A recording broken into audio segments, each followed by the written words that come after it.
I cared for her for 5 years. But my mother... Sobs could be heard from the audience as tears welled up in my husband's eyes. He's done nothing for all this time, yet he plays the good son so well. I'm the only one who knows the truth. You better realize this, John. I started playing the audio evidence that would reveal my husband's true nature. My name is Sarah. I've been married to my husband John for 7 years now. Currently, we live as a family of 3 with my bedridden mother-in-law. 5 years ago, she was forced into a bedridden lifestyle due to her illness. My father-in-law passed away before I got married, so there's no one else to take care of my mother-in-law. Around the same time, my husband's work wasn't going well, and we were having a tough time making ends meet. So my husband asked, could we live together with you, and my mother-in-law agreed.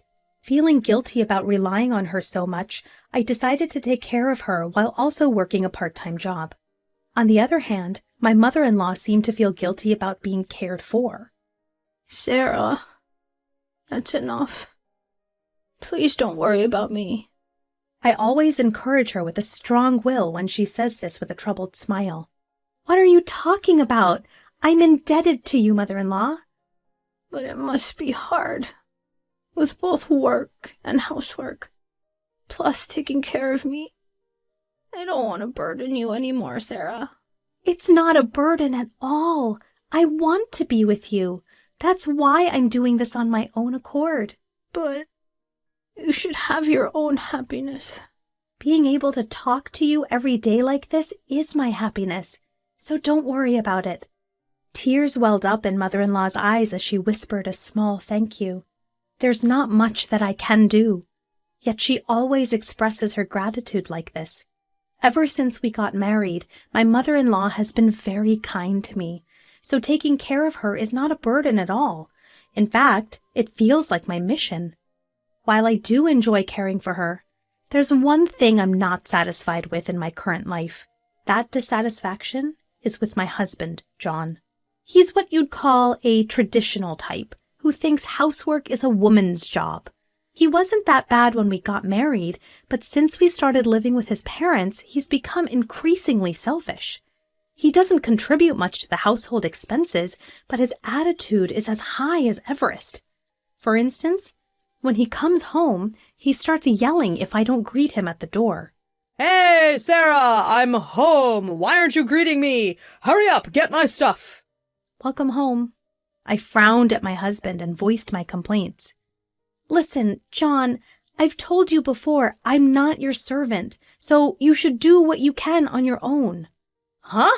What are you saying? Who do you think is making the money for this family? Yes, it's true that you're providing for us, but I'm also doing my part. Doing your part? All you do is clean the house and chat with my mom. I'm also working part-time, you know. Despite that, you speak to me like this. Shut up! Your earnings are just peanuts. You can't survive without me, so don't you dare defy me. And you can't even contribute properly to the living expenses. The only reason we can live in this house is undoubtedly thanks to your mother. At first, I would fight back, but my husband started threatening divorce every time we quarreled. Watch yourself, Sarah. Keep this up and we'll get a divorce, got it? Please, not so loud. Your mother is in the other room. Shut it! It's all because you're so insolent.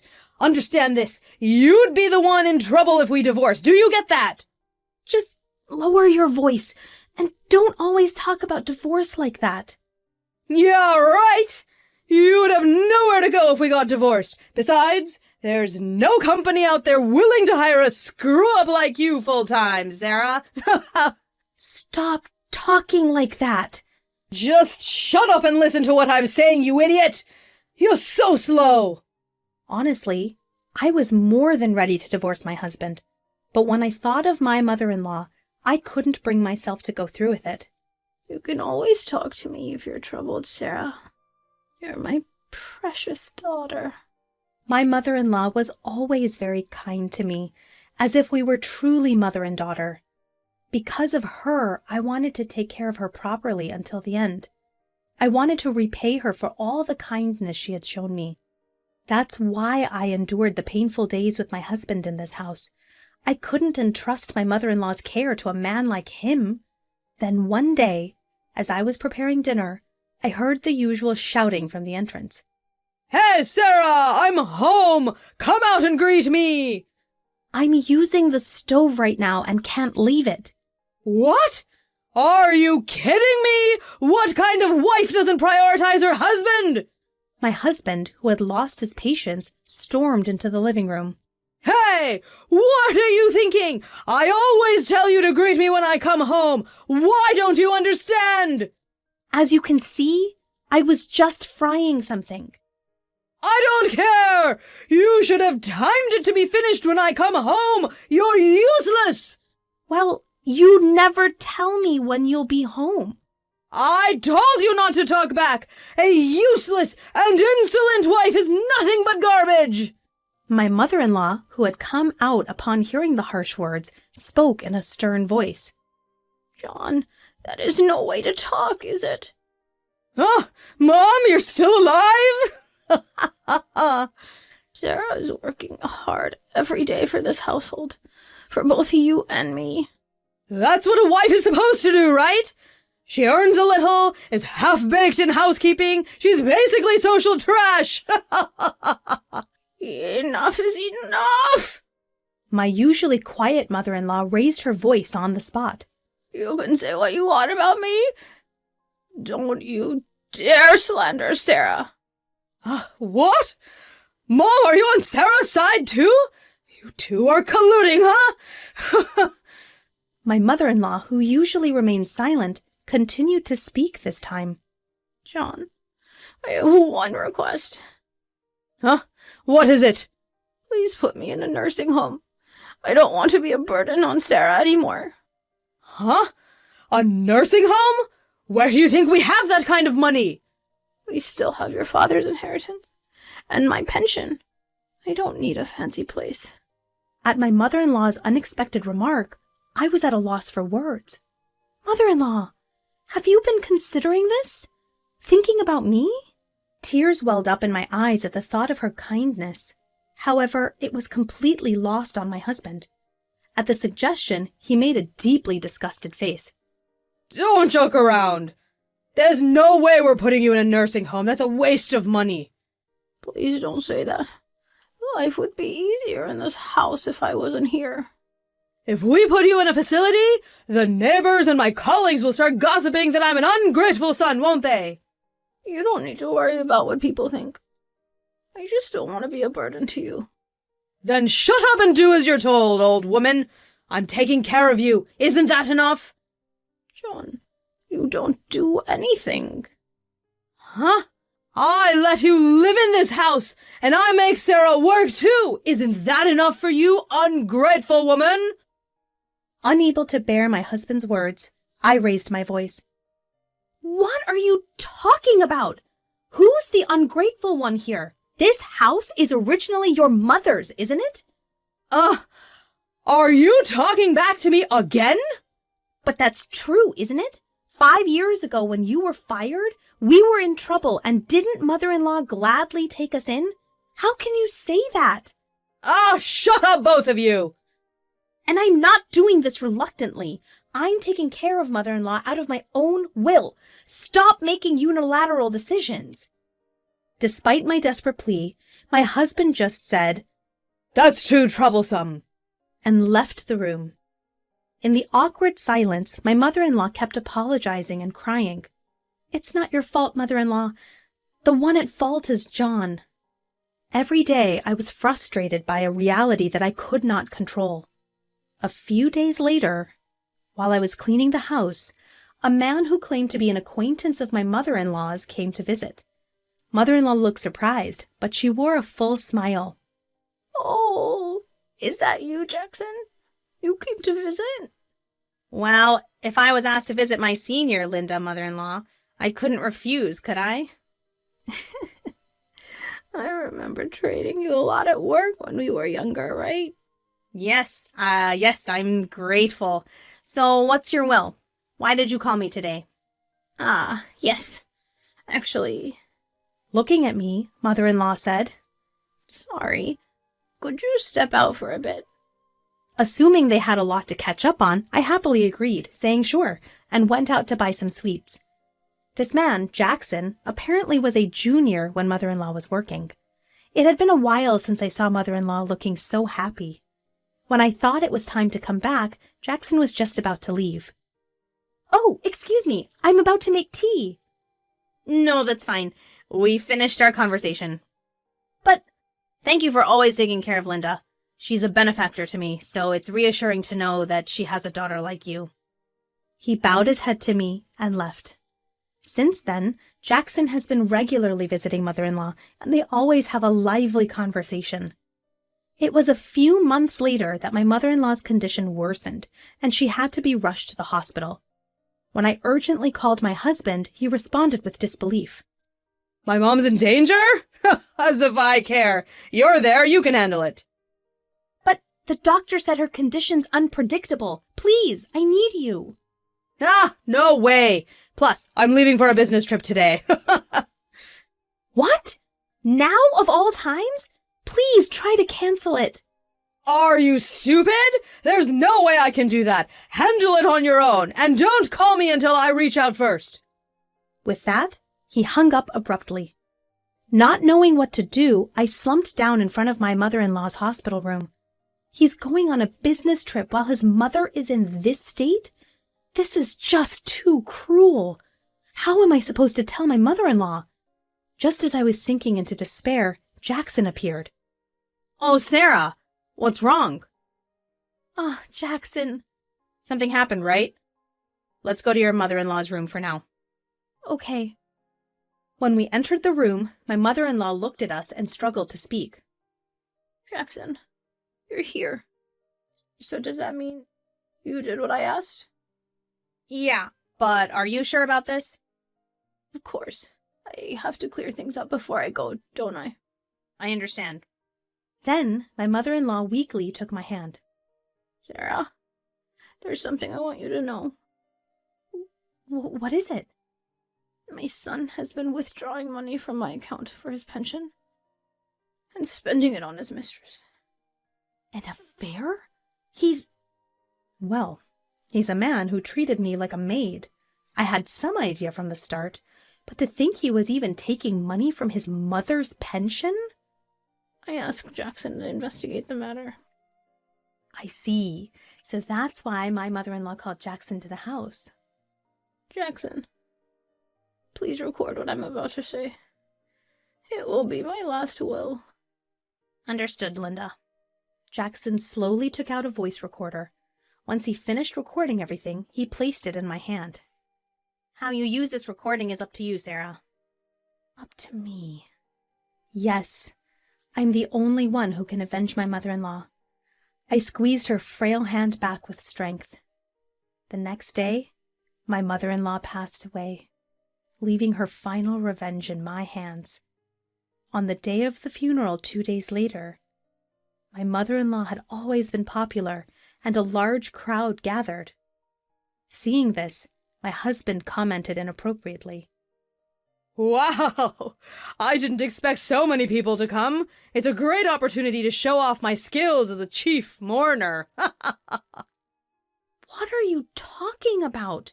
You weren't even there when she died. Ignoring my reproach, he continued casually. I'll make everyone cry with my touching eulogy. My bosses from work are here too. If they're moved by how filial I am, it could boost my reputation and lead to a promotion. Just kidding. How can you act like this when your mother just passed away? Just think about it. Now that Mom's gone, I'll get Dad's inheritance, right? Man, I'm so lucky. Ignoring my trembling rage, my husband cheerfully went on to give the eulogy. After the formalities, he began talking about taking care of his mother. Then, with tears in his eyes, he said, I have devoted myself to caring for my mother for 5 years. But in vain she has passed away. But I have no regrets. I am proud that I could support my mother until the end. At my husband's eulogy, sobs could be heard from the audience. Perhaps pleased with the reaction, my husband continued to speak indefinitely, with a touch of drama, as if he had always been a dutiful son. The attendees, oblivious, listened to his story with tears in their eyes.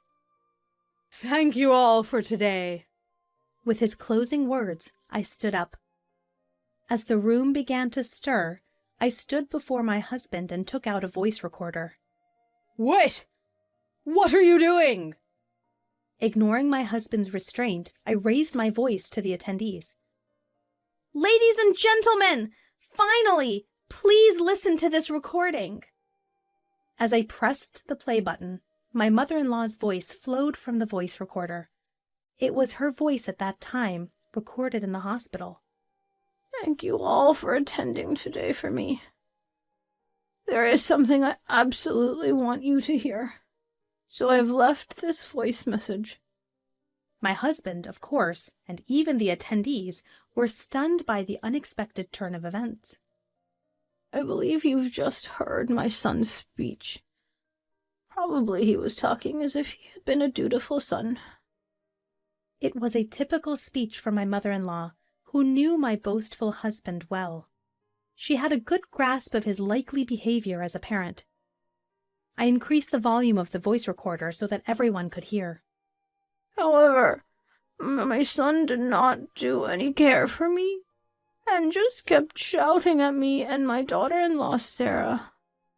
Of course, we have audio evidence of him verbally abusing Sarah and me. As my husband's face turned red, he shouted, What is this? Stop this! Ignoring him, I continued to play the recording. Besides, my son was withdrawing my pension from my account without my permission and giving it to another woman, not Sarah. One day, I noticed something odd about my son and had an old friend look into it, and this fact came to light. The attendees were all filled with anger, while my husband turned pale. Finally, my mother-in-law delivered a final blow to my husband from heaven. I have a request for everyone. Please do not give my inheritance to my son. You can donate it, destroy it, whatever. Anyway, I will not forgive my son. I need your help. Please. With those words, the voice ceased. My husband was in a panic, shouting something, but no one was there to help him. On the contrary, all of the attendees were giving him cold stares. Looking down at my husband, I said coldly, "Do you understand? This is the result of what you've been doing. You abandoned the care of your mother and were having an affair. You've learned a lot from this, haven't you?" Wait, Sarah, I was wrong, so... You are not going to say something stupid like help me, are you? Let me tell you, I will never forgive you. After tormenting your mother and ridiculing people, there's no one who's going to help you. Suffer in hell. In the midst of the attendees' cold stares, my husband collapsed onto the ground, pale-faced. After that, I divorced my husband. There was no reason for me to be with him now that my mother-in-law had passed away. I later heard that he had been fired from his job. His boss had been at the funeral, so it was a predictable outcome. I demanded alimony from my ex-husband and his mistress. Apparently, his mistress was furious about this and promptly dumped him. A few months later, my ex-husband was able to find a new job through Jackson's introduction, but that was also part of my mother-in-law's plan. My ex-husband was working at a company known to Jackson, and from his salary he was paying me the alimony. Thanks to this, the alimony is paid to me every month without fail. Meanwhile, I started living alone with the money my mother-in-law had left me. Jackson, who was worried about me, even introduced me to a full-time job. All of this was apparently in my mother-in-law's will. I can't thank my mother-in-law enough for everything she's done for me. I said a prayer in front of my mother-in-law's grave and thanked her in my heart. Thank you so much, mother-in-law. I swore to myself that I would cherish this life I was given, thanks to my mother-in-law.